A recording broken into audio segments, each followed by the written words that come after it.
इस वीडियो को पूरा देखने के बाद कोई भी मुझसे ये कंप्लेन नहीं कर पाएगा कि सर मुझे प्राइस एक्शन की नॉलेज नहीं है या फिर मुझे प्राइस एक्शन समझ में नहीं आता है। Welcome everyone to complete price action course of 2023, जिसमें आपको सिंपल सरल हिंदी भाषा में प्राइस एक्शन के एडवांस कॉन्सेप्ट्स को समझाया जाएगा।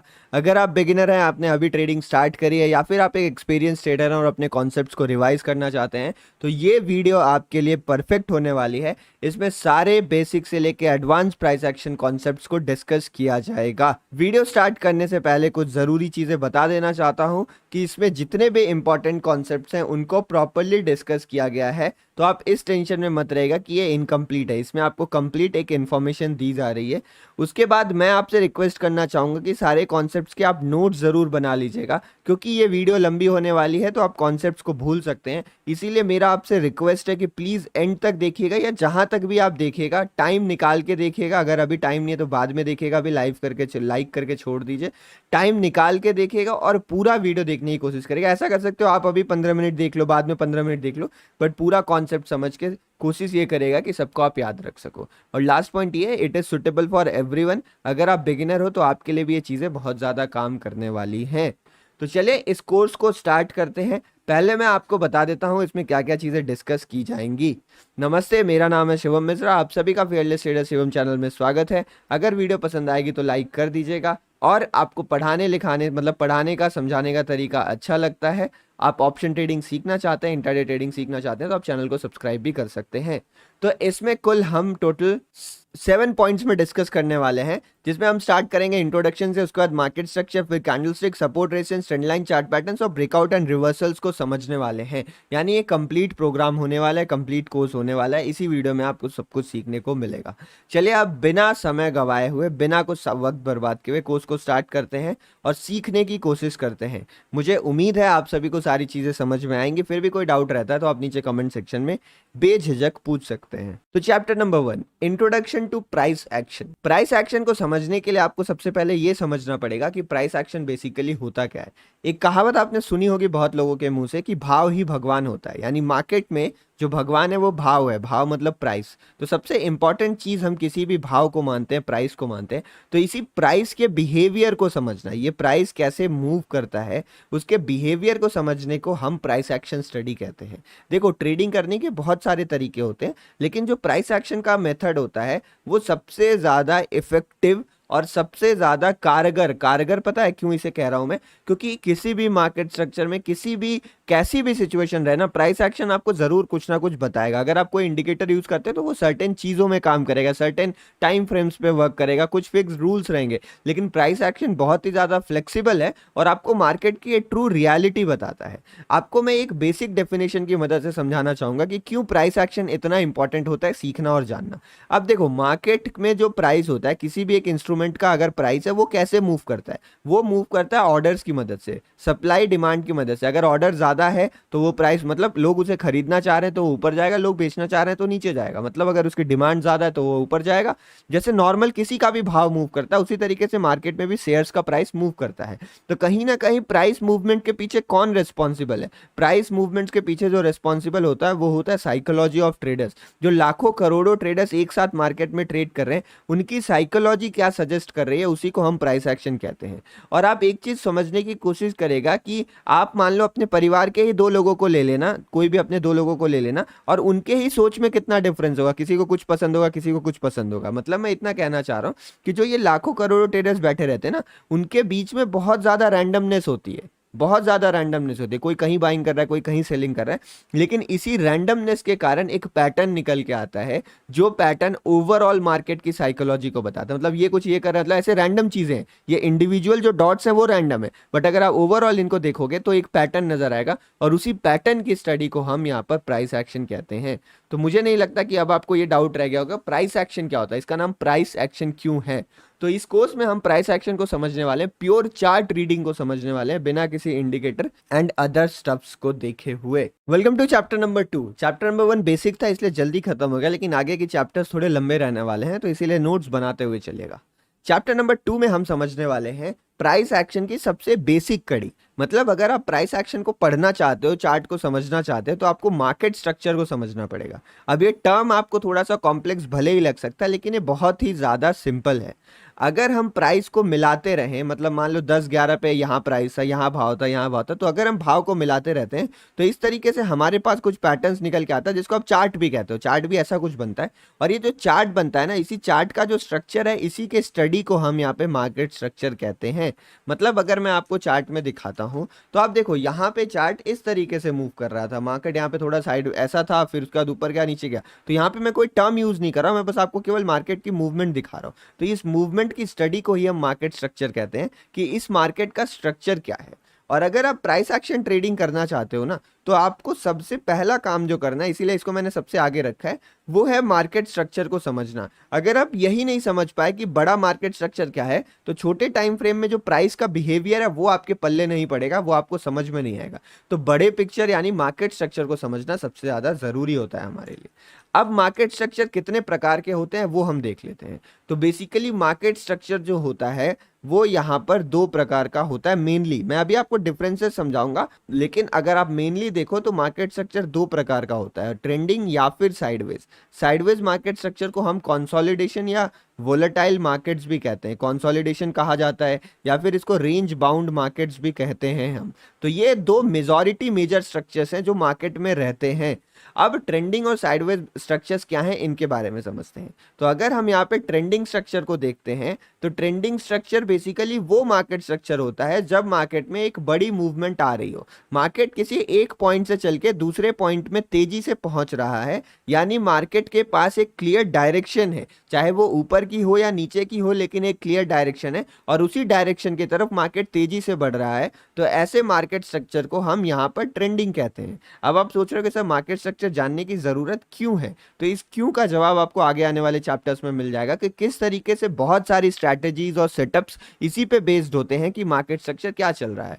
तो ट्रेंडिंग मार्केट स्ट्रक्चर में मार्केट तेजी से मूव कर रहा होता है। उसके बाद जो सेकंड ऑप्शन हमारे पास है, सेकंड चीज है, वो है हमारे पास sideways market structure. Sideways market structure को कहते हैं नो ट्रेंड मार्केट स्ट्रक्चर। मैं अलग अलग नाम आपको बताते रह रहा हूं ताकि टर्मिनोलॉजीज में आपको प्रॉब्लम ना हो। तो नो ट्रेंड मार्केट स्ट्रक्चर की एक खासियत यह है कि इसमें मार्केट के पास कोई भी क्लियर डायरेक्शन नहीं होता। मार्केट को ये नहीं पता होता कि हमें किधर मूव करना है, लेकिन क्योंकि मार्केट का काम है चलना, तो मार्केट चलते रहता है, ऊपर नीचे रह के वोलेटाइल होके किसी भी एक जगह पर नहीं जाता है। यानी lack of clear direction is known as a sideways market structure. अब आपको मैं कुछ एग्जांपल्स चार्ट में दिखाते हुए चलता हूं। यहां पर ये मेरे पास एक बेहतरीन एग्जांपल है। यहां पर आप देखो, मार्केट में अगर आप नोटिस करने की कोशिश करोगे तो यहाँ पर 2 दिन का चार्ट मैंने खोल रखा है 5 मिनट टाइम फ्रेम पे। तो यहाँ पर आप नोटिस करो, मार्केट कहीं नहीं गया, मार्केट ने थोड़ा नीचे टाइम पास किया, थोड़ा ऊपर टाइम पास किया, एंड देन फिर थोड़ा नीचे टाइम पास किया। तो यहाँ पे हम इस तरीके से छोटी छोटी रेंजेस भी बना सकते हैं। यहाँ पे देखो मार्केट रेंज बाउंड हो गया, इस जगह पे मार्केट रेंज बाउंड हो गया, इस जगह पे मार्केट रेंज बाउंड हो गया, एंड ओवरऑल अगर हम डिस्कस करें तो मार्केट एक रेंज बाउंड स्ट्रक्चर में फंसा हुआ था। तो जब मार्केट में डायरेक्शन की कमी हो तो इसे हम कहते हैं एक साइडवेज मार्केट स्ट्रक्चर। तो यहाँ पर ये जो हमारे पास एग्जाम्पल है, ये एक साइडवेज मार्केट स्ट्रक्चर का एग्जाम्पल है हमारे पास। मार्केट स्ट्रक्चर समझना सबसे जरूरी काम होता है। और अगर आप उसके बाद देखोगे तो मार्केट में एक नीचे डाउनफॉल आता है, और इस डाउनफॉल में मतलब यहाँ से लेके यहाँ तक हमें दोबारा से एक ट्रेंडिंग मार्केट स्ट्रक्चर देखने मिलता है, लेकिन उसके बाद मार्केट फिर रेंज बाउंड हो जाता है। तो यहाँ पे फिर से अगेन हमें एक साइडवेज मार्केट स्ट्रक्चर देखने को मिलता है, लेकिन उसके बाद एक ब्रेकआउट आता है और हमें एक अच्छा खासा यहाँ पे ट्रेंडिंग मार्केट स्ट्रक्चर देखने को मिलता है।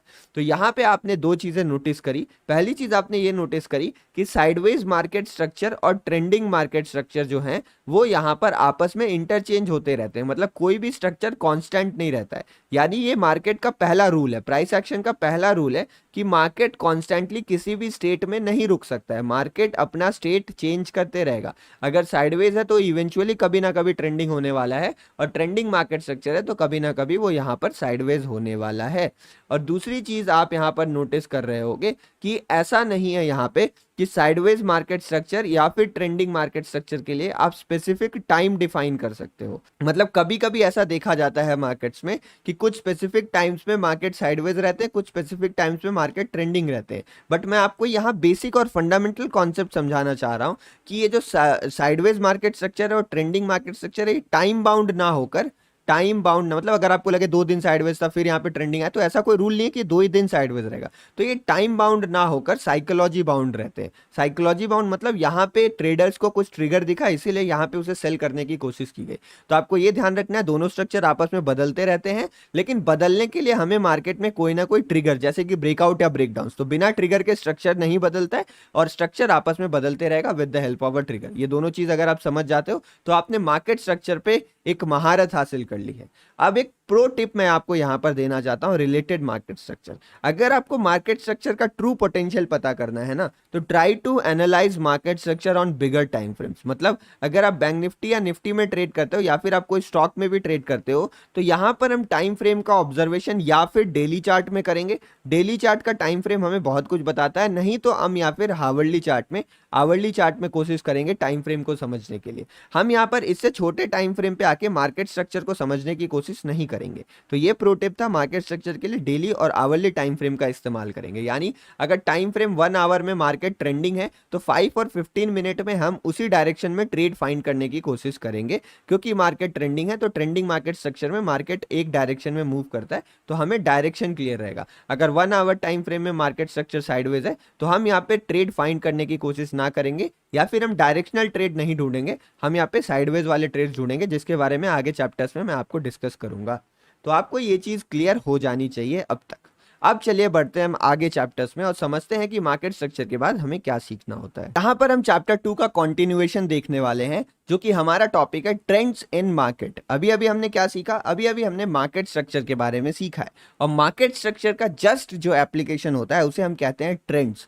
तो मार्केट में अगर आपको प्रॉपरली ट्रेड करना है और आप प्राइस एक्शन को डिटेल में समझना चाहते हैं, तो आपको इस वर्ड को घोल के पी जाना होगा। घोल के पी जाना इन द सेंस कि इसमें आपकी परफेक्ट कमांड होनी चाहिए। अगर आप मार्केट में ट्रेंड को समझते हो ना, तो ऑटोमेटिकली आपके मेजॉरिटी ऑफ ट्रेड्स पॉजिटिव में क्लोज होने लगेंगे और आप बिग प्रॉफिट्स को कैप्चर कर सकते हो। तो ट्रेंड क्या होता है और ट्रेंड को कैसे आइडेंटिफाई करते हैं, चलिए अब उसके बारे में हम डिस्कशन करते हैं।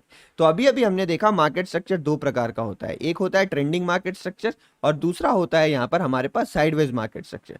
तो मार्केट स्ट्रक्चर को हम 2 पार्ट में डिवाइड करते हैं, ट्रेंडिंग मार्केट स्ट्रक्चर और यहाँ पर साइडवेज मार्केट स्ट्रक्चर। अब ट्रेंडिंग मार्केट स्ट्रक्चर्स को हम 2 पार्ट में डिवाइड कर सकते हैं, वो होता है अप ट्रेंड और यहाँ पर डाउन ट्रेंड। अप ट्रेंड और डाउन ट्रेंड को कैसे आइडेंटिफाई करना है, कैसे ट्रेड करना है, वो सारी चीजें अभी आपके साथ डिस्कस की जाएंगी। तो ध्यान से सुनते रहिए और नोट्स बनाते रहिए। साइडवेज मार्केट स्ट्रक्चर को हम नो ट्रेंड कहते हैं, या फिर यहाँ पे आप इसे साइडवेज ट्रेंड भी कह सकते हो।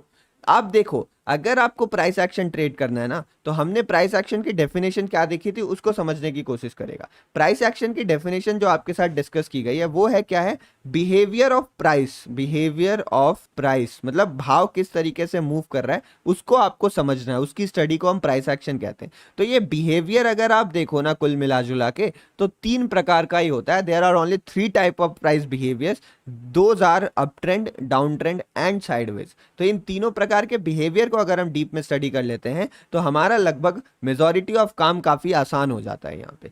तो चलिए मैं आपको एक एक ट्रेंड के बारे में थोड़ा थोड़ा इंफॉर्मेशन देता हूँ और ये बताता हूँ कि आप ट्रेंड को आइडेंटिफाई कैसे कर सकते हो। तो यहाँ पर हम सबसे पहले ट्रेंडिंग मार्केट स्ट्रक्चर के 2 ट्रेंड्स के बारे में समझेंगे, जो कि है अप ट्रेंड और डाउन ट्रेंड। तो यहाँ पर आप देख सकते हो अप ट्रेंड में जो हमारे पास फॉर्मेशन रहता है प्राइस का, वो रहता है हायर हाइज और हायर लोज। इस ट्रेंड को समझने से पहले आपको एक टर्म समझना पड़ेगा जिसको हम कहते हैं स्विंग। अगर आप स्विंग को समझना चाहते हो तो उसका एक बेसिक डेफिनेशन ये है कि जहां पे मार्केट टर्न करता है, ये जैसे देखो मार्केट नीचे गिर रहा था, नीचे से टर्न करके मार्केट ऊपर की तरफ घूम गया, उसी तरीके से अगर मार्केट ऊपर जा रहा था और यहां से टर्न करके नीचे की तरफ घूमता है, तो इसे हम मार्केट स्ट्रक्चर कहते हैं, ट्रेंडिंग मार्केट स्ट्रक्चर, सॉरी इसे हम स्विंग कहते हैं। तो ये मेरा यहाँ पर एक लोअर स्विंग लगा हुआ है, यहाँ पर मेरे पास एक हायर स्विंग लगा है, तो इसको हम एक लो कह सकते हैं और इसको हम एक हाई कह सकते हैं। तो अब आपको स्विंग का कॉन्सेप्ट क्लियर हो गया होगा।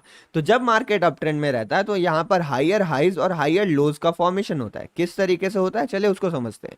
ये हमारे पास हाई नंबर 1 है, यहाँ पे देखो एक स्विंग लगा, मार्केट ऊपर जा रहा था फिर नीचे की तरफ घूम गया, इस तरीके से मूवमेंट आ रही थी, तो इसको हम कहेंगे एक स्विंग, जिसे आप एक हाई भी कह सकते हो। तो इसे हम H1 कहते हैं। अगला हाई कहाँ लगा, यहाँ लगा, इसे हम H2 कहते हैं। नेक्स्ट हाई यहाँ पे लगा, इसे हम H3 कहते हैं। अब उसी तरीके से हम लोज को फाइंड करते हैं। लोज मतलब लोअर स्विंग्स को फाइंड करते हैं। तो यहाँ पर देखो एक लो लगा है, दूसरा लो इस जगह के आसपास लगा है, तीसरा लो हमारा इस जगह के आसपास लगा हुआ है, तो इसे हम कहते हैं यहाँ पर लोअर, मतलब यहाँ पे इसको आप लोज कह सकते हो, ठीक है। तो अब डेफिनेशन क्या है अप ट्रेंड की, higher highs and higher lows. तो आप देखो क्या H1 जो है वो H2 से नीचे है, यानी उल्टा कहें तो H2 H1 से ऊपर है, और उसी तरीके से जो H3 है वो H2 से ऊपर है। तो आपको यहाँ पर हायर हाइज का फॉर्मेशन नजर आ रहा है, जी हाँ नजर आ रहा है। सिमिलरली अगर हम लोज को देखेंगे तो L2 है वो L1 से ऊपर है, L3 जो है वो L2 से ऊपर है। तो यहाँ पर हमें हायर लोज का भी फॉर्मेशन नजर आ रहा है।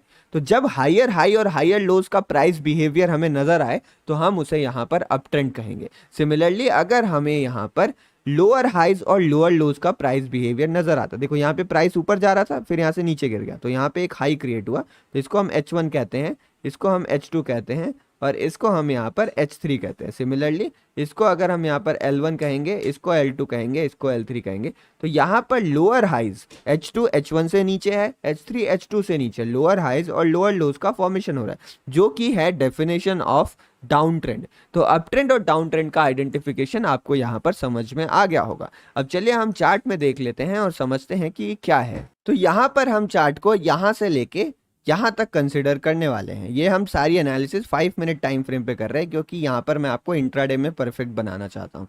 तो यहाँ पर आप देखोगे एक हाई इस जगह के आसपास लगा है, उसके बाद आप सारे बड़े स्विंग्स को देखो, स्विंग्स मतलब जहाँ से मार्केट घूमा हो, तो इन जगहों से मार्केट घूमा है। तो अगर आप सारे बड़े स्विंग्स को नोटिस करेंगे तो यहाँ पर कहीं ना कहीं हमारे पास लोअर स्विंग्स बनता हुआ दिखा है। तो अगर मैं इसको चार्ट में प्लॉट करने की कोशिश करूँ तो कुछ इस तरीके से हम इसको यहाँ पर ड्रॉ कर सकते हैं। अगर आप यहाँ पे नोटिस करोगे तो ये यहाँ पर हाइज है, और लगभग आपको थोड़ा सा, जैसे देखो ये तीनों हाइज एक बराबर है, तो क्योंकि चार्ट में आइडियल सिचुएशन हमेशा नहीं बनती है, बट यहाँ पे कोई हाइज इसको ब्रेक तो नहीं किया है ना, तो इसको हम या फिर कांस्टेंट हाई मान लेंगे, या फिर स्लाइटली लोअर है तो हम इसको स्लाइटली लोअर हाइज मान सकते हैं। और यहाँ पे आप देखोगे लोअर हाइज ही लगते गए हैं। तो ये जो लोअर हाइज का पैटर्न है ये हमें क्या बता रहा है, तो हमें एक चीज मिल गई, पहले लोअर हाइज मिल गई। अब हम चेक करेंगे कि क्या लोज में कोई पैटर्न नजर आ रहा है। आपको दोनों चीज चेक करनी है, आपको हाई भी चेक करना है, लो भी चेक करना है। तो देखो यहाँ पे एक लो लगा L1, यहाँ पे लो लगा L2, यहाँ पे लो लगा L3, L4, L5, L6, L7। तो यहाँ पे हमें लोअर लोज का भी पैटर्न क्लियरली नजर आ रहा है। तो लोअर हाइज और लोअर लोज अगर हमें दोनों चीज मिल जाते, कोई एक चीज मिलने से कोई भी ट्रेंड कंफर्म नहीं होता, इस चीज का ध्यान रखिएगा। अगर ये दोनों कंडीशंस मेट होती हैं तो हमें ये कंफर्म हो गया कि अभी जो मार्केट है वो यहाँ पर एक डाउन ट्रेंड में है।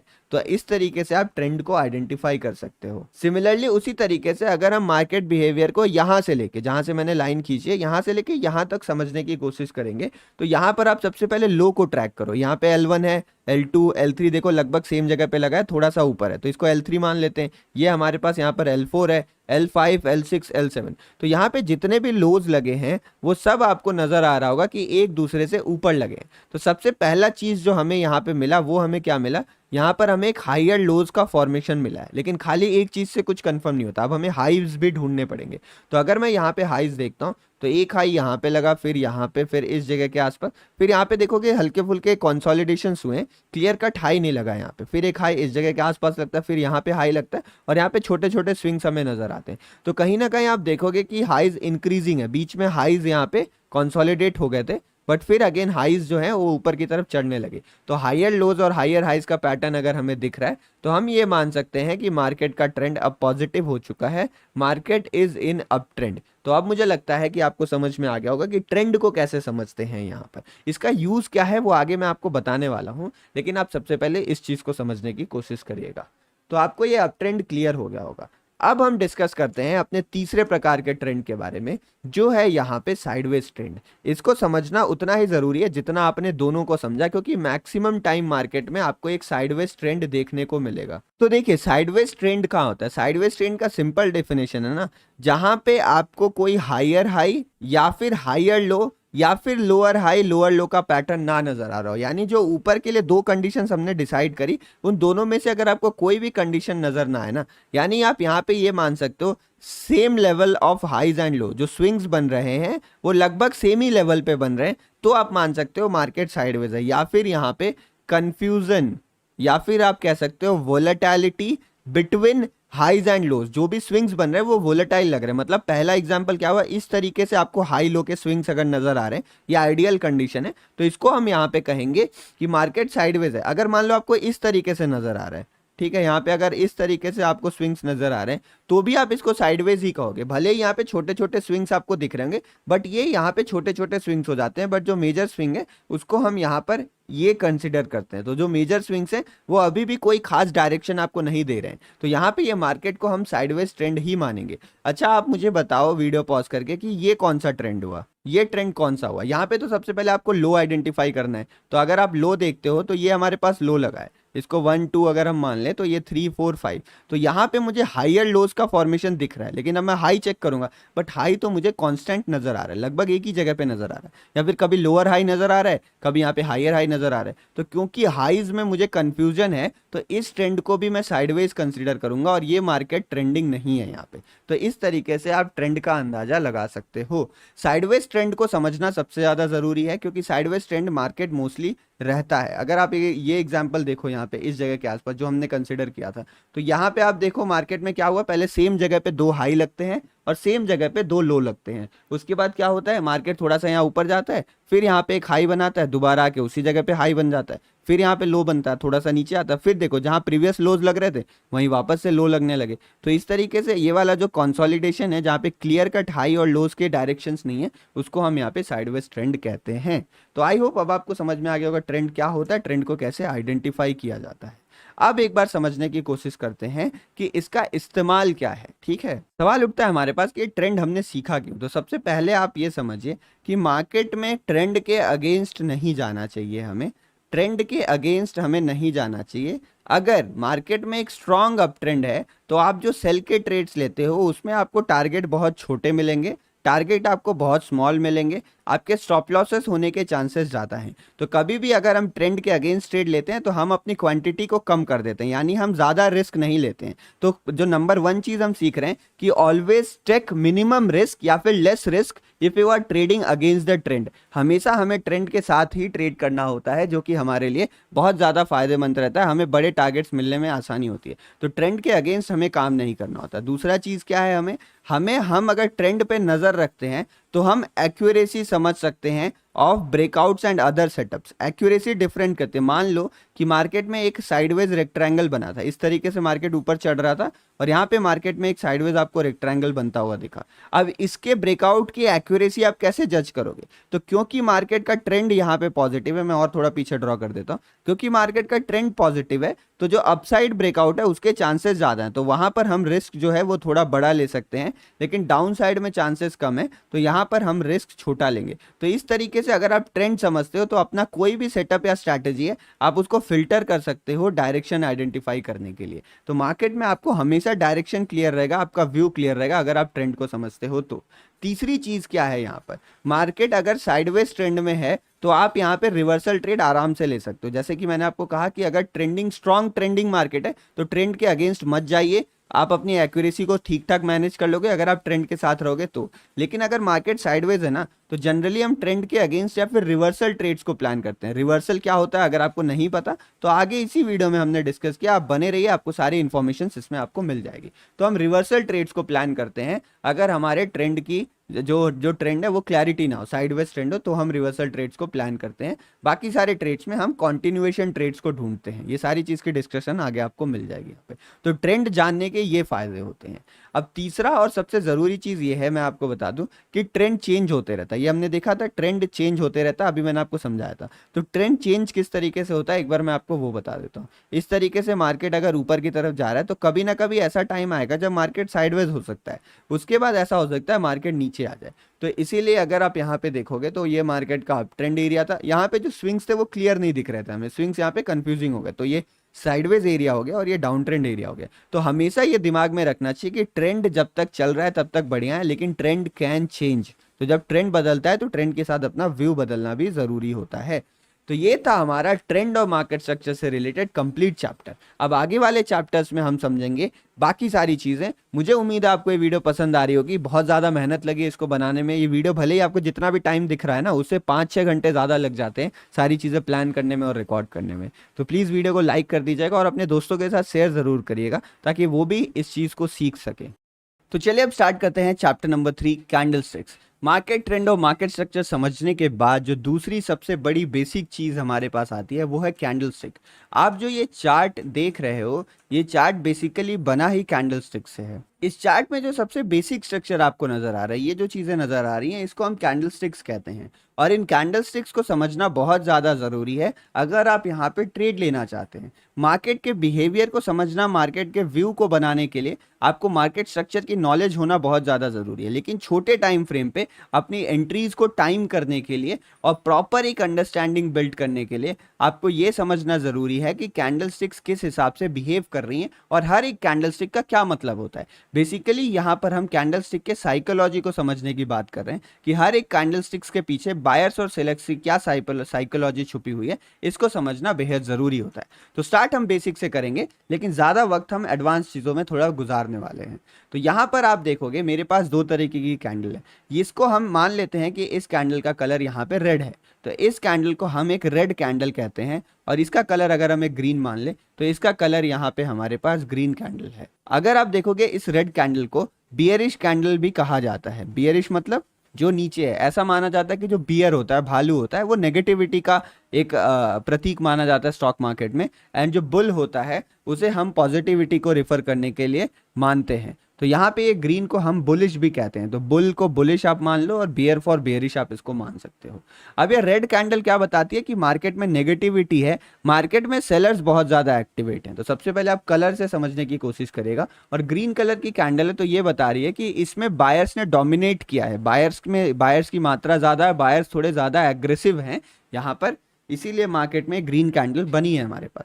अब रेड कैंडल का आप देखोगे तो ओपन प्राइस जो है, जहां पे कैंडल खुली और जो क्लोज प्राइस है, तो close price is below open price. Candle यहाँ पे खुली लेकिन सेलर का दबाव था, नेगेटिविटी थी, तो इसीलिए नीचे जाके बंद हुई। और यहाँ पे ये जो आपको छोटी छोटी लाइंस दिख रही है, मैं एक बार आपको इसका नामकरण कर देता हूँ। ये जो छोटी छोटी लाइंस दिख रही हैं आपको ऊपर नीचे दोनों तरफ, इनको हम विक या फिर शैडो कहते हैं। इनको हम विक या फिर शैडो कहा जाता है। ये बेसिकली वो पार्ट्स बताते हैं जहां पे मार्केट गया था लेकिन वहां पे क्लोज नहीं कर पाए। तो ओपन प्राइस और क्लोज प्राइस के बीच का जो एरिया आता है उसे हम थोड़ा सा मोटा करके डिफाइन करते हैं, उसकी विड्थ ज़्यादा होती है और इसको हम कहते हैं बॉडी। तो ये है हमारी कैंडल की बॉडी और ये जो छोटे छोटे हिस्से हैं ये कैंडल का विक। सिमिलरली ग्रीन कैंडल में भी इसे हम कैंडल की बॉडी कहते हैं और ये जो चीज़ें हैं इनको हम विक और शैडो के नाम से जानते हैं। तो रेड कैंडल में क्या होगा, ओपन प्राइस और क्लोज प्राइस में ये रिलेशन रहता है, close price is below open price. Green candle में इसका जस्ट यहाँ पर उल्टा होता हुआ हमें दिखता है।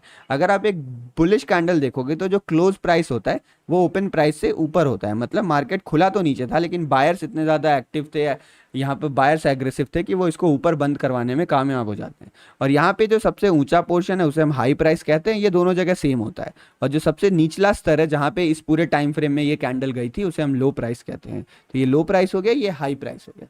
तो यहाँ पर हमें कैंडल स्टिक्स के बेसिक्स को समझना जरूरी है। इसी के बेसिस पे हम आइडेंटिफाई कर पाते हैं कि एक कैंडल का स्ट्रक्चर कैसा बना है। तो कैंडल स्टिक्स के बेसिक्स को समझने के बाद अब हम समझते हैं कि कैंडल स्टिक के हिसाब से आप बायर्स और सेलर्स की साइकोलॉजी को किस तरीके से पढ़ सकते हैं। तो यहाँ पर आपके सामने मैंने 10 प्रकार की कैंडल स्टिक्स को ड्रॉ किया है, जिसमें से 5 कैंडल स्टिक्स मेरे पास रेड कलर की हैं और 5 कैंडल स्टिक्स मेरे पास ग्रीन कलर की हैं। तो रेड कैंडल समझने के बाद ही आपके दिमाग में ये आता होगा कि ये कैंडल बेयरिश है और ये कैंडल बुलिश है। लेकिन जो नेक्स्ट सवाल का जवाब हम ढूंढ रहे हैं वो ये है कि ये कैंडल सारी एक प्रकार की बेयरिश या बुलिश है या इनमें भी कुछ डिफरेंस है। तो इस डिफरेंस को समझने की कोशिश करते हैं जिसकी मदद से आपको बायर सेलर साइकोलॉजी क्लियर हो जाने वाली है। तो यहाँ पर जो मैंने ये वाली कैंडल बनाई, मतलब मैं आपको ऑर्डर बता देता हूँ। यहाँ पे जो इस तरीके से अगर आप चलते हो तो यहाँ पर जो बियरिशनेस है वो डिक्रीज हो रही है, जो बियरिशनेस है वो यहाँ पर डिक्रीज हो रही है और बुलिशनेस बढ़ रही है। सिमिलरली अगर आप यहाँ से उल्टा जाते हो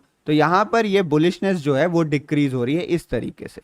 तो यहाँ पे जो बुलिशनेस है वो यहाँ पर डिक्रीज हो रही है। तो सबसे ज्यादा बियरिश कैंडल कौन है, वो है ये वाली कैंडल। अगर आपको चार्ट में कभी ऐसी कैंडल दिखे, कैंडलस्टिक पैटर्न्स अभी हम डिस्कस करेंगे लेकिन उससे पहले आप इसको समझिए। अगर आपको कभी ऐसी कैंडल दिखे तो आप समझ जाओ मार्केट में सेलर्स बहुत ज्यादा एक्टिव हैं और हो सकता है नेगेटिव साइड में प्राइस मूवमेंट आपको देखने को मिले।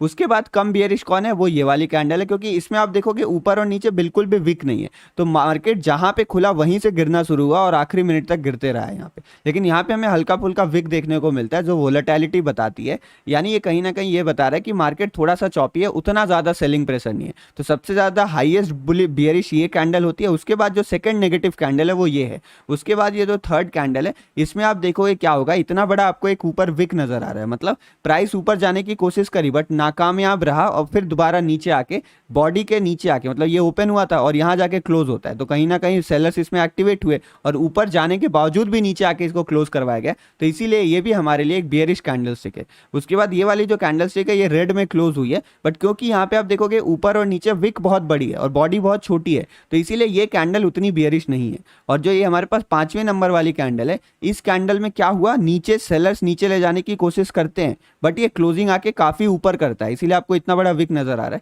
तो इसीलिए इस कैंडल को कुछ लोग तो पॉजिटिव भी कंसिडर करने लगते हैं। तो कुल मिला जुला के आप देखोगे तो ये जो 3 कैंडल हैं, ये जो 3 कैंडल हैं, ये जो शुरू की 3 कैंडल बना रखी है मैंने, ये तीनों कैंडल, तो अगर हम इस एडवांस कॉन्सेप्ट को फॉलो करें तो ये जो 3 कैंडल्स हैं, ये 3 कैंडल्स को हम बियरिश कैटेगरी में रख सकते हैं। ये वाली कैंडल जो है वो इनडिसीजन कैंडल है, मतलब इससे हमें कुछ खास आइडिया नहीं लगता है, और ये वाली कैंडल है ये हल्की बुलिश कैटेगरी में चली जाती है कि ये कैंडल थोड़ी बुलिश हो गई, मतलब सेलर्स यहाँ पे नाकामयाब रहे, तो ये सेलर्स का डोमिनेंस, ये मार्केट में एक इनडिसीजन या फिर नो क्लैरिटी, और ये कहीं ना कहीं बताता है सेलर का फेलियर। इसको आप बाइंग कैंडल नहीं कह सकते बट ये कह सकते हैं कि सेलर इसमें फेल हुए। सिमिलर कॉन्सेप्ट यहाँ भी लागू होता है। ये जो 3 कैंडल्स हैं ये बायर की डोमिनेंस वाली कैंडल है, और ये वाली कैंडल इनडिसीजन वाली कैंडल है, और ये वाली जो कैंडल है यहाँ पे हम इसको बायर का फेलियर कह सकते हैं कि यहाँ पे बायर फेल होते हुए आपको नजर आए हैं। तो इस तरीके का आइडेंटिफिकेशन हम कर सकते हैं अगर हम मार्केट में कैंडल्स को देख रहे हैं। अगर मैं आपको चार्ट में चल के दिखाऊं तो कुछ पैटर्न्स हम नोटिस करने की कोशिश करते हैं जल्दी जल्दी। तो यहाँ पर आपको देखे एक आपको बड़ी रेड कैंडल मिलती है, यानी ये बियरिश मोमेंटम आपको इंडिकेट कर रहा है। उसके बाद मार्केट आपको नीचे गिरता हुआ दिखता है, उसके बाद आपको एक बुलिश कैंडल नजर आती है और फिर हमें ऊपर का मोमेंटम होता हुआ नजर आता है। तो कहीं ना कहीं अब आपको समझ में आ रहा होगा कि कैंडल के हिसाब से मोमेंटम समझना कितना जरूरी है। यहाँ पे देखो एक हमें बहुत तगड़ी बियरिश कैंडल देखने को मिली जिसके ऊपर विक था, तो कहीं ना कहीं ये इंडिकेट कर रहा है मोमेंटम सेलिंग का था। लेकिन अगली कैंडल आपको किस प्रकार की दिखती है, हल्की फुल्की नीचे विक वाली कैंडल दिखती है, तो ये आपको क्या बता रही है कि सेलर यहाँ पे फेल हो रहे हैं और बायर्स की एंट्री हो रही है। तो कैंडलस्टिक की मदद से आप समझ सकते हो। फिर यहाँ पे देखो आपको एक बाइंग कैंडल देखने को मिली और यहाँ से मार्केट ऊपर के लेवल्स पे गया, वो अलग बात है, बाद में इसको पुश कर दिया गया, तो आगे हम वो देखेंगे बात की बात, लेकिन यहाँ से आपको ऊपर की तरफ मूवमेंट होता हुआ नजर आएगा। तो इस तरीके से आप एक हर कैंडल को स्टडी करके उस कैंडल की साइकोलॉजी को समझ सकते हो। चलिए अब हम देख लेते हैं कुछ पॉपुलर कैंडलस्टिक पैटर्न्स, और इन पैटर्न्स की मदद से आप कैसे ट्रेड कर सकते हो उसको भी हम ब्रीफली डिस्कस करने की कोशिश करेंगे। तो चलिए अब देख लेते हैं कुछ पॉपुलर कैंडलस्टिक पैटर्न्स को। ये वो 6 कैंडलस्टिक पैटर्न्स है जिनका इस्तेमाल मैं सबसे ज्यादा करता हूं, और ये सबसे ज्यादा पॉपुलर और इफेक्टिव कैंडलस्टिक पैटर्न्स हैं। तो एक एक करके देखते हैं। इस साइड मैंने सारे बुलिश कैंडलस्टिक पैटर्न्स को रखा है और इस साइड मैंने सारे बेयरिश कैंडलस्टिक पैटर्न्स को रखा है। तो जो सबसे पहला कैंडलस्टिक पैटर्न आता है इसको हम कहते हैं हैमर। अगर मार्केट डाउन ट्रेंड में है, मतलब नीचे की तरफ आया है और वहां पे आपको अगर ऐसी एक पिन बार टाइप कैंडल दिखती है, तो इसके बाद मार्केट ऊपर जाने की कोशिश करता है। इसमें हम एंट्री कैसे बना सकते हैं, जो प्रीवियस कैंडल है उसका हाई क्लोज होते ही हम एंट्री ले सकते हैं, और इस कैंडल का लो हमारा स्टॉप लॉस रहता है। टारगेट हम 1:1 या फिर 1:2 का प्लान करके चल सकते हैं। ये कैंडलस्टिक होती है हैमर। उसके बाद जो नेक्स्ट कैंडलस्टिक पैटर्न है उसे हम कहते हैं बेयरिश, सॉरी ये क्योंकि ग्रीन कैंडल है तो इसे हम यहाँ पे बुलिश एनगल्फिंग पैटर्न कहेंगे।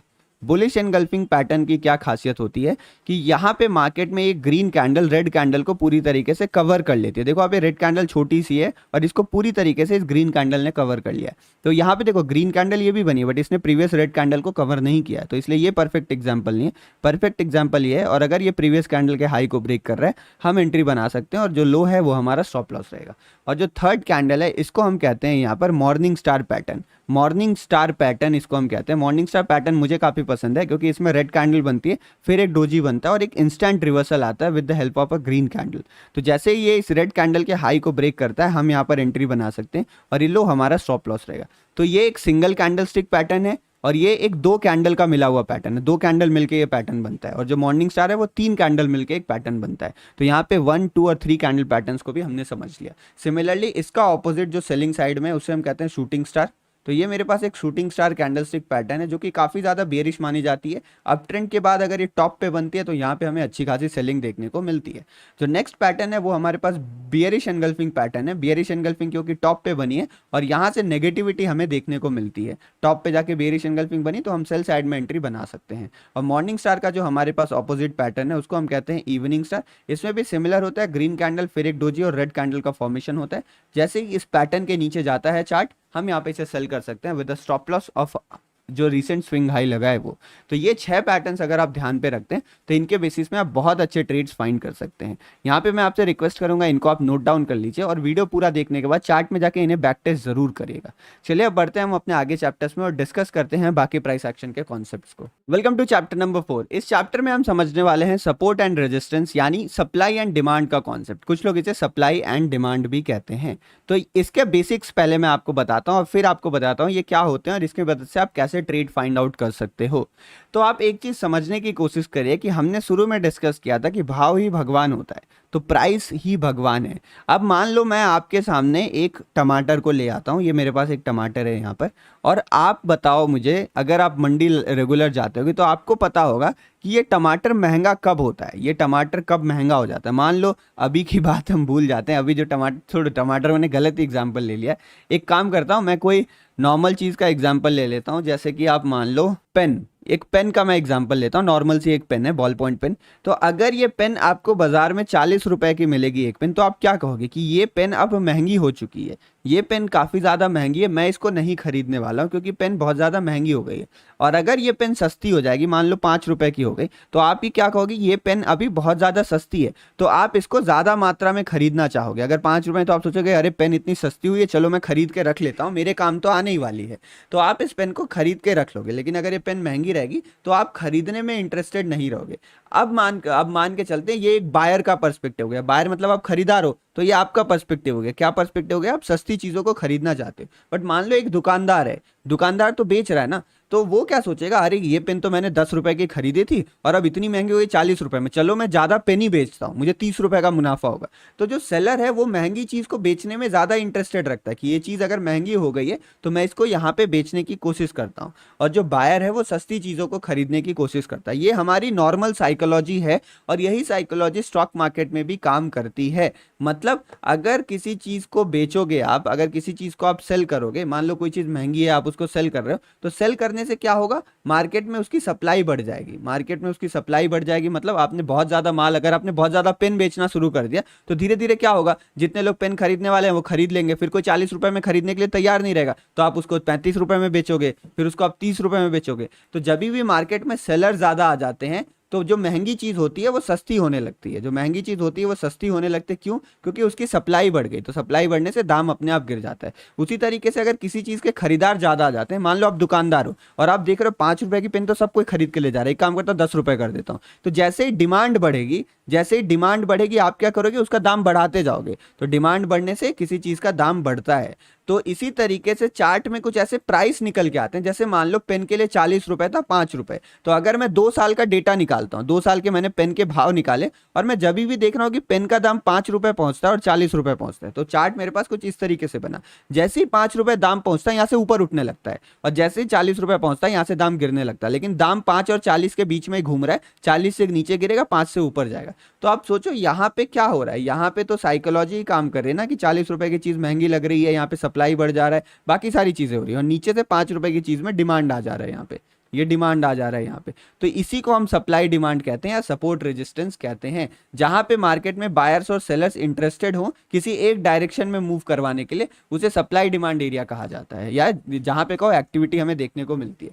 फॉर एग्जाम्पल ये आपको चार्ट नजर आ रहा होगा, यहाँ पे आप इस जोन पे फोकस करिए, यहाँ से लेके आप इस जोन पे एक बार फोकस करिए, जो मैंने ड्रॉ किया है। अब देखो यहाँ पे भाव आया, यहाँ से ऊपर चला गया, दोबारा इस जगह पे भाव आ गया, यहाँ से फिर ऊपर चला गया। मतलब कोई आदमी है जो यहाँ पे खरीद रहा है, इस जगह पे जैसे ही प्राइस आता है उसकी डिमांड बढ़ जाती है, उसकी डिमांड बढ़ जाती है, उसको नीचे से एक सपोर्ट मिलता है और उस सपोर्ट के कारण वो ऊपर की तरफ निकल जाता है। लेकिन जैसे ही इस लेवल के ऊपर जा रहा है, जैसे ही इस लेवल के आसपास आ रहा है, आप देखो यहाँ पे ऊपर गया, नीचे गिर गया, फिर ऊपर गया, फिर नीचे गिर गया, फिर ऊपर गया, फिर यहाँ से नीचे आ गया, और यहाँ से फिर ऊपर जाने की कोशिश करी, यहाँ से फिर ये नीचे गिर गया। तो जैसे ही इस लेवल के आसपास पहुंचता है, मार्केट में अचानक से सप्लाई बढ़ जाती है और इस चीज का दाम सस्ता हो जाता है, या फिर ऊपर से इसे कोई रेजिस्टेंस दे रहा है, कोई इसे गिरने नहीं दे रहा है। तो अब आपको समझ में आ गया होगा कि सपोर्ट और रेजिस्टेंस का कॉन्सेप्ट क्या होता है, और ये मार्केट में किस तरीके से आपको साइकोलॉजी बताता है कि सपोर्ट रेजिस्टेंस का फॉर्मेशन हुआ तो क्यों हुआ। ये चीज अब आपको यहाँ पे क्लियर हो गई होगी। अब मैं आपको बताता हूँ कि सपोर्ट रेजिस्टेंस ड्रॉ कैसे किया जाता है। तो सपोर्ट और रेजिस्टेंस ड्रॉ करने के लिए आपको जो सबसे बेसिक चीज समझनी है वो समझना है स्विंग आइडेंटिफिकेशन। आपको ऐसी जगह ढूंढनी है जहां से मार्केट बहुत ज्यादा गिरा या उठा हो। अगर आप ऐसी जगह को ढूंढ लेते हो तो आप यहाँ पे मार्केट में आराम से सपोर्ट और रेजिस्टेंस को ड्रॉ कर सकते हो। जैसे कि हम चार्ट में चल के समझने की कोशिश करते हैं। तो यहाँ पर जैसा हमने डिस्कस किया कि इस लेवल से प्राइस उठा है, तो यहाँ पे अगर मार्केट आता है तो इस तरीके से मैं यहाँ पे इसको सपोर्ट ड्रॉ कर सकता हूँ। यहाँ पे इसको हम ग्रीन कलर से कर देते हैं। ग्रीन कलर मतलब होता है सपोर्ट, यहाँ से आने से प्राइस ऊपर की तरफ जाएगा। और अगर मैं यहीं पे इसको इस तरीके से ड्रॉ करूँ तो ये पूरे एरिया को मैं एज अ रेजिस्टेंस ड्रॉ कर सकता हूँ कि अगर यहाँ पे प्राइस आता है तो प्राइस यहाँ से नीचे गिरने की कोशिश करेगा। देखो आप दोबारा इस जगह के आसपास प्राइस आया तो यहाँ से फिर नीचे गिरने की कोशिश इस प्राइस ने करी है। तो इस तरीके से हमने चार्ट में सपोर्ट रेजिस्टेंस ड्रॉ कर लिया। और एग्जांपल मैं आपको दिखाता हूँ। इस जगह पे देखो आप प्राइस गिरना शुरू हुआ था, यहाँ पे आके हल्का फुल्का रुका, लेकिन यहाँ से एक बड़ी गिरावट हमें देखने को मिली है। तो इस जगह पे आके मैं इसको एक एज अ रेजिस्टेंस की तरह ड्रॉ कर सकता हूँ। तो यहाँ पे मैंने रेजिस्टेंस ड्रॉ कर लिया। अब आप देखो यहाँ पे आया, गिर गया प्राइस नीचे, यहाँ पे दोबारा गया, यहाँ से भी प्राइस नीचे गिर गया, तीसरी बार यहाँ पे गया, यहाँ से भी ये नीचे की तरफ गिरा है। तो इस तरीके से हम चार्ट में सपोर्ट और रेजिस्टेंस को ड्रॉ कर सकते हैं। अब एक सबसे जरूरी चीज हमें समझनी पड़ेगी कि सपोर्ट और रेजिस्टेंस इंटरचेंजेबल है। मतलब आप एक चीज समझने की कोशिश करो। जैसे कि आपको मैं एग्जाम्पल की मदद से समझाता हूँ। यहाँ पे मार्केट में हमने एक लेवल को ड्रॉ कर लिया, वो लेवल था ये वाला लेवल। आप मानते हो इस लेवल पे मार्केट ने कई बार रेजिस्टेंस लिया है। यहाँ पे मैं 2 लेवल आपको ड्रॉ करके दिखाता हूँ और फिर हम बात करते हैं। तो यहाँ पे आप देखोगे मार्केट नीचे गिरा, यहाँ से रेजिस्टेंस लेके कई बार भाव नीचे की तरफ गिर रहा था। तो ये हमारे लिए रेजिस्टेंस था। रेजिस्टेंस कब तक था? जब तक जो भाव है वो इस लाइन के नीचे था। लेकिन जैसे ही भाव इस लाइन के ऊपर जाता है, आप देखो यहाँ से सपोर्ट लेके ऊपर जाने लगा। तो मतलब जो रेजिस्टेंस और सपोर्ट है वो इंटरचेंजेबल होते हैं। जो अभी रेजिस्टेंस है वो बाद में जाके हमारे लिए सपोर्ट का काम कर सकता है। अब अगर प्राइस इसके नीचे आ गया तो बाद में जाके फिर हमारे लिए रेजिस्टेंस बन सकता है। तो इसीलिए ध्यान रखना चाहिए, सपोर्ट और रेजिस्टेंस जो चीज़ है वो यूनिवर्सल चीज़ नहीं है, ये चेंज होते रहता है और प्राइस के ऊपर डिपेंड करता है। अगर प्राइस इस लाइन के ऊपर है तो ये सपोर्ट की तरह काम करेगा, प्राइस इसके नीचे आ जाएगा तो ये रेजिस्टेंस की तरह काम करेगा। और मुझे नहीं लगता इससे अच्छा एग्जाम्पल आपको कोई देखने मिलेगा। तो इस तरीके से आप सपोर्ट रेजिस्टेंस को चार्ट में ड्रॉ कर सकते हो। अब जो नेक्स्ट सवाल हमारे पास आता है कि सपोर्ट रेजिस्टेंस को हम ट्रेड कैसे करते हैं। तो सपोर्ट रेजिस्टेंस के पास 2 तरीके के ट्रेड लिए जाते हैं। एक को हम कहते हैं ब्रेकआउट ट्रेड और दूसरे को हम कहते हैं यहाँ पर रिवर्सल ट्रेड। तो ब्रेकआउट और रिवर्सल ट्रेड क्या है, कैसे किए जाते हैं, चलिए डिस्कस करते हैं हम नेक्स्ट चैप्टर्स में। मुझे उम्मीद है आपको ये वीडियो पसंद आ रही होगी यहाँ पर और आपको चीज़ें सारी समझ में आ रही होंगी। अगर वीडियो पसंद आ रही तो लाइक ज़रूर करेगा। आप देख ही रहे हो कितना ज़्यादा मेहनत लगता है, लगातार बोलना पड़ता है। तो मेहनत अगर आपको अच्छी लग रही है तो लाइक जरूर करेगा और दोस्तों के साथ शेयर कर दीजिए ताकि उनको भी कोई नॉलेज आपको देखने को मिले। तो रिवर्सल्स यानी सपोर्ट रेजिस्टेंस के पास आके हम 2 तरीके के ट्रेड ले सकते हैं, रिवर्सल्स और ब्रेकआउट। रिवर्सल ट्रेड मतलब अगर मार्केट किसी सपोर्ट के आसपास आता है तो आप ऊपर के लिए बाइंग का ट्रेड प्लेस करोगे और मार्केट अगर किसी रेजिस्टेंस के आसपास आता है तो आप नीचे के लिए सेल का ट्रेड प्लेस करोगे। रिवर्सल ट्रेड्स लेने के लिए हमें 2 चीज़ों का ध्यान रखना पड़ता है। पहला चीज़, आपको सपोर्ट और रेजिस्टेंस लेवल क्लियर होने चाहिए कि कहाँ पे मार्केट सपोर्ट ले रहा है, कहाँ पे मार्केट रेजिस्टेंस ले रहा है। अगर ये लेवल्स क्लियर हैं तो उन लेवल्स के आसपास हमें प्लानिंग करनी होती है। बीच में हमें कोई काम नहीं करना होता, यानी हमें अपने लेवल्स पे काम करना है। अगर आप बीच में, जैसे यहाँ सपोर्ट है, यहाँ रेजिस्टेंस, आप बीच में कुछ कर रहे हो तो यहाँ स्टॉप लॉसेस होने के चांसेस बहुत ज़्यादा रहते हैं। दूसरी चीज़ क्या है, यहाँ पे कभी भी मार्केट में अगर आपको बाइंग करना है सपोर्ट या रेजिस्टेंस के आसपास तो आपको कोई पॉजिटिव पैटर्न ढूंढना पड़ेगा, जिसमें से हम पॉजिटिव कैंडलस्टिक पैटर्न ढूंढ सकते हैं जो कि मैंने आपके साथ डिस्कस किया है। 3 कैंडलस्टिक पैटर्न्स, आप उसको देख सकती हैं या फिर देख सकते हो आप, या फिर उसके बाद आपको यहाँ पर पॉजिटिव चार्ट पैटर्न्स देखना है। ये चार्ट पैटर्न क्या होता है वो थोड़ी देर में आगे वाले चैप्टर्स में मैं आपके साथ डिस्कस करने वाला हूँ। तो आप ये चार्ट पैटर्न और कैंडलस्टिक पैटर्न्स की मदद से सपोर्ट पे बाइंग कर सकते हो और रेजिस्टेंस पे सेल करने के लिए, क्योंकि आप रिवर्सल ट्रेड ले रहे हो तो इसका जस्ट उल्टा, अगर रेजिस्टेंस पे हमें सेल करना है तो हम यहाँ पे नेगेटिव कैंडलस्टिक पैटर्न्स देखेंगे और नेगेटिव चार्ट पैटर्न्स देखेंगे। अगर हमें नेगेटिव चार्ट पैटर्न और कैंडलस्टिक पैटर्न दिखते हैं तो हम सेल का ट्रेड वहां पे बना सकते हैं। फॉर एग्जाम्पल, अगर मैं आपको एग्जाम्पल दिखाने की कोशिश करूं तो इस जगह पे आप देखो, ये हमारे लिए एक रेजिस्टेंस एरिया था और इस रेजिस्टेंस के आसपास यहाँ पर आके हमारे पास एक शूटिंग स्टार कैंडल बनती है। तो हम क्या करेंगे, इस शूटिंग स्टार कैंडल के नीचे या फिर यहाँ ट्रेड लेंगे और यहाँ पे हम अपना स्टॉप लॉस लगाएंगे और 1:1 या 1:2 टारगेट के लिए हम वेट करेंगे। सिमिलरली आप देखो यहाँ पर भी एक शूटिंग स्टार कैंडल का फॉर्मेशन होता है। हम यहाँ पे ट्रेड लेंगे, यहाँ पे स्टॉप लॉस लगाएंगे और यहाँ के टारगेट के लिए हम यहाँ पर अपना इंतजार कर सकते हैं। तो इस तरीके से आप रिवर्सल ट्रेड ले सकते हो किसी भी सपोर्ट या रेजिस्टेंस पे।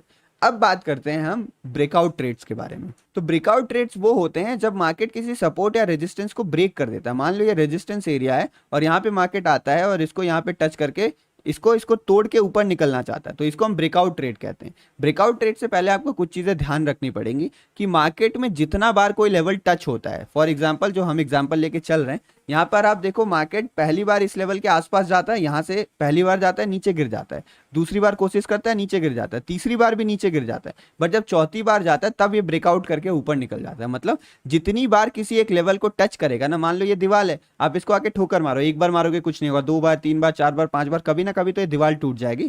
तो उसी तरीके से रेजिस्टेंस टूट जाता है और मार्केट ऊपर की तरफ ब्रेकआउट दे देता है। सिमिलरली कोई सपोर्ट है वो कई बार अगर टच हो चुका है यहाँ पर, तो एक ना एक बार वो नीचे की तरफ टूट के गिर जाएगा। तो इसको हम कहते हैं ब्रेकआउट्स। तो ब्रेकआउट मतलब अगर कभी मार्केट ऊपर जाता है तो उसे ब्रेकआउट कह देते हैं, अगर मार्केट नीचे गिरता है तो उसे हम यहाँ पर ब्रेकडाउन कह देते हैं। तो ब्रेकआउट और ब्रेकडाउन ट्रेड करने के लिए आपको कुछ चीज़ों का ध्यान रखना पड़ता है कि मार्केट को सबसे पहले उस लेवल के दूर आप निकल जाने दीजिए। तो सबसे जो सेफ ट्रेडिंग होता है, ब्रेकआउट सेफ तरीका होता है ट्रेड करने का, वो ये होता है कि मार्केट अगर नीचे गिर जाए तो यहाँ पर रीटेस्ट करें आप, उसके बाद यहाँ पर ट्रेड ले सकते हो मार्केट में नीचे की तरफ, यानी रीटेस्ट पे उस लेवल को ब्रेक करे, उस लेवल को टच करे और यहाँ पे कोई बेयरिश सिंबल बनाए तो आप नीचे के लिए सेल का ट्रेड ले सकते हो। जो रिस्की एंट्री इसमें ये होती है कि अगर मार्केट किसी सपोर्ट रेजिस्टेंस लेवल के आसपास आया है, वहां पे कंसोलिडेट कर रहा है, सपोर्ट रेजिस्टेंस लेवल के आसपास, देखो यहाँ पे आके ये कंसोलिडेट कर रहा था, तो फिर कंसोलिडेट देके अगर इस लेवल के ऊपर कोई कैंडल क्लोज होती है तो आप यहाँ पे बाइंग का ट्रेड बना सकते हो, यानी ब्रेकआउट का ट्रेड। और सेम पैटर्न अगर नीचे की तरफ बनता है तो आप सेलिंग का ट्रेड बना सकते हो। अगर आप इस एरिया में ट्रेड नहीं ले पाते हो, तो अगर मार्केट ब्रेकडाउन कर चुका है तो ब्रेकडाउन करने के बाद नीचे आके आपको कोई पैटर्न बनता हुआ दिख रहा है तो भी आप यहाँ पे सेल कर सकते हो। मतलब मार्केट अब आपके लिए बेयरिश हो गया, अब आप यहाँ पे सेल का ट्रेड प्लान कर सकते हो। तो इस तरीके से हमें मार्केट में ब्रेकआउट और रिवर्सल्स को ट्रेड करना पड़ता है।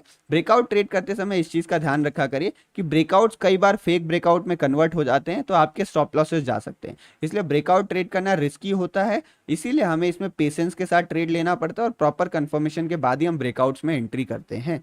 तो इस चीज का आपको ध्यान रखना पड़ेगा। तो सपोर्ट रेजिस्टेंस समझने के बाद अब आप सभी का स्वागत है चैप्टर नंबर 5 में, जहां हम समझने वाले हैं ट्रेंड लाइंस को। ट्रेंड लाइंस को सपोर्ट रेजिस्टेंस का एक्सटेंशन माना जाता है, इसे हम डायनामिक सपोर्ट रेजिस्टेंस कहते हैं। यानी अगर आप सपोर्ट रेजिस्टेंस को देखोगे तो वो एक हॉरिजॉन्टल लाइन होती है या एक हॉरिजॉन्टल जोन होता है। हम जनरली जोन ड्रॉ करना प्रेफर करते हैं रादर देन अ लाइन।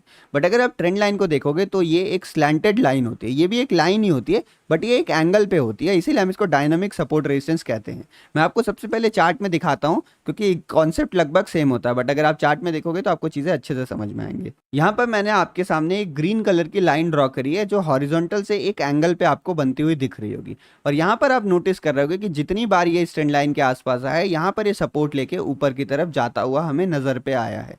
तो जो ये ट्रेंड लाइंस होती हैं, ये ट्रेंड लाइन क्यों कही जाते हैं पहले ये समझो। क्योंकि आपको यहाँ पे दिख रहा होगा मार्केट एक clear cut higher highs higher lows का पैटर्न बना रहा है, मतलब मार्केट एक अप ट्रेंड में है। तो अप ट्रेंड वाला जो मार्केट होता है वहां पर, या अप ट्रेंड या डाउन ट्रेंड हो, जहां भी मार्केट हमें ट्रेंडिंग नजर आता है, तो उस ट्रेंडिंग मार्केट में अगर आप लोज को या फिर हाइज को एक साथ मिलाते हो तो आपको एक लाइन निकल के आती है और इसी लाइन को हम कहते हैं ट्रेंड लाइंस। जिस तरीके से सपोर्ट रेजिस्टेंस काम करता है, मार्केट किसी ट्रेंड लाइन पे मतलब किसी लेवल पे आ रहा है तो यहाँ से वो सपोर्ट लेके ऊपर जाएगा, उसी तरीके से अगर कोई ट्रेंड लाइन सपोर्ट पे काम करती है, कैसे कंफर्म होगा? आपने 2 पॉइंट लिया, 2 पॉइंट को एक साथ मिला दिया तो एक ट्रेंड लाइन ड्रॉ हो गई, और अगर तीसरे पॉइंट पे वहां से मार्केट रिएक्ट करके ऊपर चले जाता है, मतलब आप समझे ट्रेंड लाइन कंफर्म हो गई है। तो इस तरीके से आप कंफर्म हुई ट्रेंड लाइन पे बाइंग कर सकते हो कोई पॉजिटिव सिग्नल देके। जैसे यहाँ पर आप देखोगे तो एक हैमर कैंडल आपको दिखती है, तो आपने ट्रेंड लाइन ड्रॉ किया, ट्रेंड लाइन पे आपको एक हैमर कैंडल दिखी, आप यहाँ पे बाइंग का ट्रेड बना सकते हो। सिमिलरली ट्रेंड लाइन का भी ब्रेकडाउन आता है और इस ब्रेकडाउन को हम उसी तरीके से ट्रेड करते हैं जैसे हम किसी हॉरिजॉन्टल लेवल के ब्रेकडाउन को ट्रेड करेंगे। कैसे कि मार्केट अगर इसके नीचे क्लोज होता है, रीटेस्ट करता है, तो हम सेल का ट्रेड ले सकते हैं। लेकिन यहाँ पे मैं आपको एक प्रो टिप बताना चाह रहा हूँ कि कई बार ऐसा होता है कि ट्रेंड लाइंस का जो ब्रेकआउट या ब्रेकडाउन होता है वो बहुत ज्यादा फेल हो जाता है। तो इसीलिए अगर आपको 2 चीजें दिख रही हैं, एक ट्रेंड लाइन नजर आ रहा है और एक हॉरिजॉन्टल लेवल नजर आ रहा है, तो हमेशा जो हम ट्रस्ट करेंगे वो हॉरिजॉन्टल लेवल पे ज्यादा करेंगे रादर देना ट्रेंड लाइन। हॉरिजॉन्टल लेवल पे ट्रस्ट हमें ज़्यादा करना है, ट्रेंड लाइंस पे हमें ट्रस्ट कम करना है। ट्रेंड लाइंस का यूज़ जनरली जो मैं करता हूँ वो रिवर्सल ट्रेड्स के लिए करता हूँ, ब्रेकआउट्स के लिए मैं ट्रेंड लाइन का यूज़ नहीं करता हूँ। ब्रेकआउट्स और ब्रेकडाउन ट्रेड करने के लिए मैं हॉरिजॉन्टल लेवल्स का यूज़ करना ज़्यादा पसंद करता हूँ। तो ट्रेंड लाइंस क्या होती हैं? ऐसी लाइन जो ट्रेंड को डिफाइन करें और जिसको हम एक डायनामिक सपोर्ट रेजिस्टेंस भी कह सकते हैं, तो इसको हम ट्रेंड लाइंस कहते हैं। उसी तरीके से मैं आपको एक नेगेटिव ट्रेंड लाइन भी यहाँ पे दिखा देना चाहता हूँ।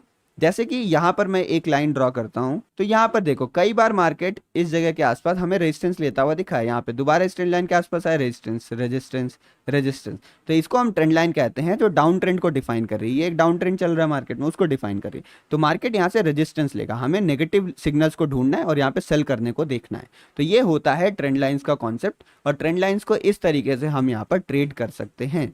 अब चलिए बढ़ते हैं हम अपने नेक्स्ट चैप्टर की तरफ और समझते हैं चार्ट पैटर्न्स को। तो चलिए अब समझ लेते हैं चार्ट पैटर्न्स क्या होते हैं। बेसिकली सपोर्ट, रेजिस्टेंस और ट्रेंड लाइन को मिलाकर बनाए गए कुछ पैटर्न्स को जो पॉपुलरली मार्केट में बनते हैं और जिनका रिएक्शन हमें देखने को मिलता है, उनको हम कहते हैं चार्ट पैटर्न्स। तो यहाँ पे मैं कुछ पॉपुलर चार्ट पैटर्न्स को डिस्कस करने वाला हूँ। एक एक करके उनके नाम जानेंगे, उनके स्ट्रक्चर को समझेंगे और वो बियरिश है या बुलिश है उनको समझने की कोशिश करेंगे।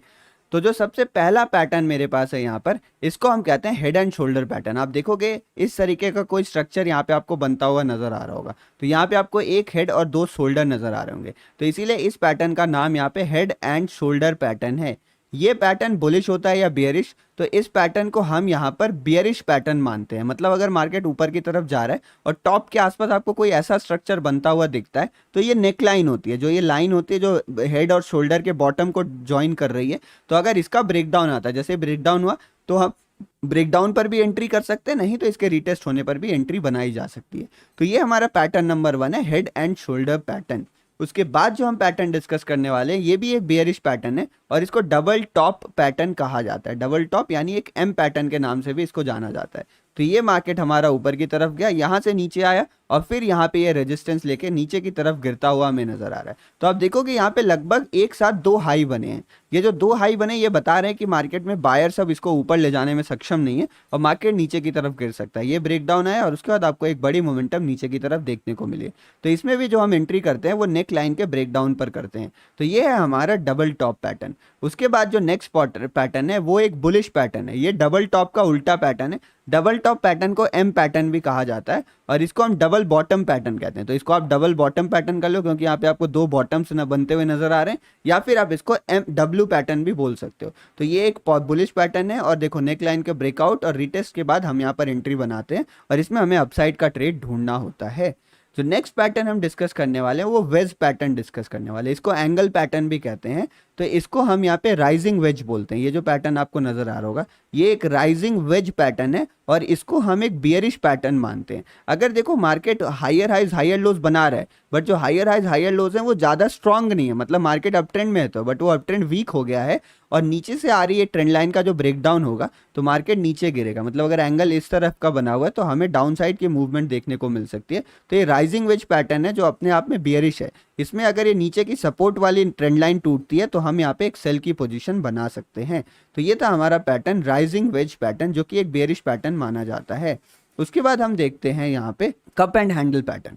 कप एंड हैंडल पैटर्न को एक ब्रेकआउट पैटर्न माना जाता है और ये जिस भी डायरेक्शन में बनता है उसी डायरेक्शन में हमें एक मूवमेंट आता हुआ दिखता है। अब देखो कि यहाँ मार्केट जाता है, यहाँ से मार्केट नीचे गिरता हुआ आता है और धीरे धीरे जाके ऊपर जाता है, फिर यहाँ पे एक बार रेजिस्टेंस लेता है और ब्रेकआउट कर देता है। तो आपको दिख रहा है ये एक कप है और ये कप का हैंडल है। तो कप एंड हैंडल, कप इस तरीके से होता है ना, तो कप एंड हैंडल जैसा पैटर्न आपको यहाँ पे बनता हुआ दिख रहा है। तो इस कप एंड हैंडल पैटर्न को हम बुलिश मानेंगे क्योंकि ये ऊपर की तरफ ब्रेकआउट दे रहा है। सिमिलरली अगर मार्केट इस तरह नीचे आए, यहाँ पे ऐसा कोई पैटर्न बना है, तो इसको हम बियरिश पैटर्न भी कंसिडर कर सकते हैं। तो ये बेसिकली ब्रेकआउट पैटर्न है, कॉन्टिन्यूएशन पैटर्न है और आपको ये उस डायरेक्शन में बढ़िया मूवमेंट देखने को मिलती है। तो ये हो गया हमारे पास कप एंड हैंडल पैटर्न।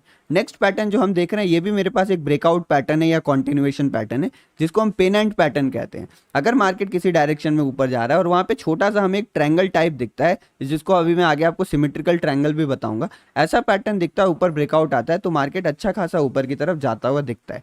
इसी का एक दूसरा पार्ट भी है जिसको पोल एंड फ्लैग पैटर्न कहते हैं। तो उसका भी मैं इंट्रोडक्शन आपको करवा देता हूँ। अगर मान लो मार्केट ऊपर जा रहा है और यहाँ पे थोड़ा रिट्रेसमेंट आता है, ये फ्लैग बनता है और फिर इसका अगर ब्रेकआउट आता है ऊपर की तरफ, तो ये हो गया हमारे पास पोल और ये हो गया फ्लैग और फिर मार्केट ऊपर की तरफ हमें जाता हुआ दिखेगा। तो ये भी मेरे लिए एक ब्रेकआउट पैटर्न है, कॉन्टिन्यूएशन पैटर्न है।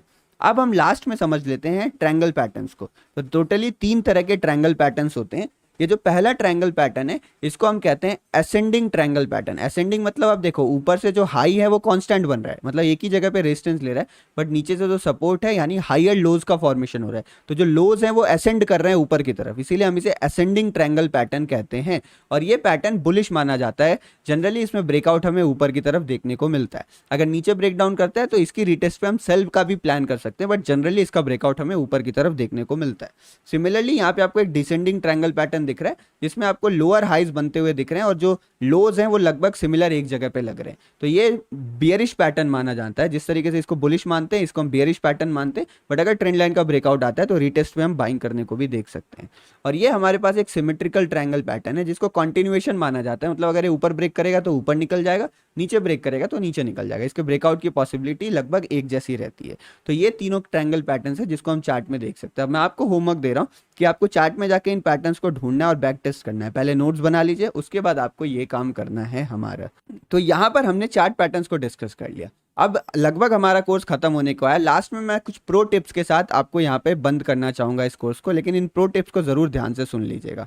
तो अगर आप मार्केट में यहाँ पर अभी अभी नया ट्रेडिंग स्टार्ट कर रहे हो तो रिस्क अपना मैनेज करके चलेगा, बड़ी पोजीशन में रिस्क मत लीजिएगा। जो भी इस कोर्स में डिस्कस किया गया है ये कॉन्सेप्ट आपके लिए इनफ है, बट ये इतना इनफ नहीं है कि आप इससे मतलब प्रॉपरली ट्रेड कर सको। ये एक ऐसा कॉन्सेप्ट था जो आपको स्टार्टिंग में स्टार्ट करवाने के लिए काफ़ी है। इससे आप सब कुछ सीख गए हो। अब आपको कोई और वीडियोस देखने की ज़रूरत नहीं है, अब आपको ज़रूरत है मार्केट में प्रैक्टिस करने के लिए। तो यहाँ के बाद अगर आपको एक सक्सेसफुल ट्रेडर बनना है तो इन नॉलेज के बाद आपको प्रैक्टिस की ज़रूरत पड़ेगी। आपको मार्केट में प्रैक्टिस करने की बहुत ज़्यादा ज़रूरत है। प्रैक्टिस के साथ साथ ऑब्जर्व करिएगा और अपने मिस्टेक्स पे काम करने की कोशिश करेगा और आपको रिजल्ट दिखना स्टार्ट हो जाएगा। मैं आपको ये भी कहूँगा कि आप ट्रेड जर्नल ज़रूर बनाएगा ताकि आपको आइडिया लगे आप क्या चीज़ कर रहे हो क्या चीज़ नहीं कर रहे हो। तो इन कुछ प्रो टिप्स के साथ मैं इस कोर्स वाली वीडियो को बंद करना चाहूँगा। जाते जाते बस एक अनाउंसमेंट था जिसको मैं रिपीट करना चाहता हूँ। काफ़ी ज़्यादा मेहनत लगी है इसमें, लगभग 5-6 घंटे की पूरी मेहनत है। उसके बाद ये वीडियो बन के आपके सामने आई है। तो दोबारा कहना चाहूँगा पसंद आए तो लाइक ज़रूर करिएगा और आप शेयर ज़रूर कर दीजिए ताकि बाकी लोगों को इसके बारे में पता चल जाए।